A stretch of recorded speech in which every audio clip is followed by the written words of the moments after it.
I got my start in gymnastics. I actually started at a rec center in Philadelphia, West Philadelphia. And it was just a tumbling class that I participated in with my brother Mubarak around the same time of the 1992 Olympics in Barcelona. That's when I truly fell in love with gymnastics. A lot of people always told me that I was very talented, but it took, quite a few years of actually doing the sport. I was one of those gymnasts that I love doing floor, love doing vault, love doing rings, even like doing pommel horse. But I was a kid that was terrified of doing parallel bars and high bar. My parents, they always, they invested a lot of time and a lot of money into the sport. And from a young age, they were like, if you're going to do this, then we'd like you guys to, me and my brother to, pursue getting a college education out of it.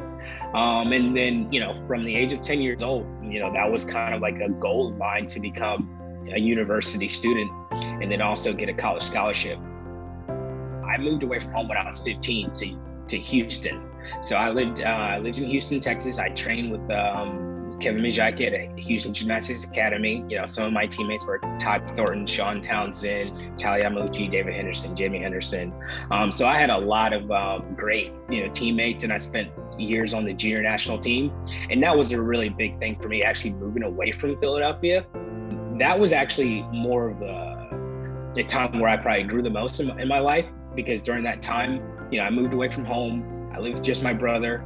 I also lived with the family a little bit, but then my mom moved down, and then my dad was diagnosed with prostate cancer. So my mom moved back to Philadelphia. So it was just me living on my own.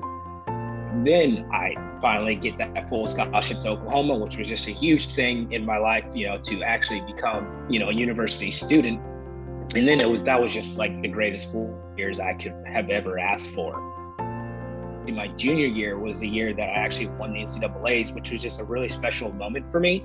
But at the time, we didn't know that I was the first African-American to actually win the all-around title. I think it was maybe a week later when I think Mark told me this, and then I was reached out to ESPN and was like, yeah, you're the first one to win. And I was like, come on now. In my head, I was like, you had so many great, Black gymnasts before me, Jair Lynch, Chaney Humphrey, Ron Gallimore, just to name some of them, Charlie Lakes from Illinois.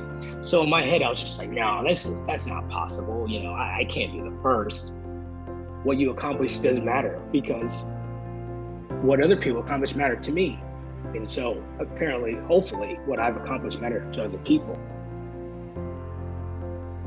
I do like the fact that, during this month, all the accomplishments of some of the pioneers of, in the Black community are highlighted, because it's really important. Because when I was growing up, most of American history, again, there's African Americans a part of all of American history. You can't speak to the birth of America without the work of African Americans. But it was just that 1 month out of the year that it was dedicated towards the accomplishments and of people that look like me. So to be a part of that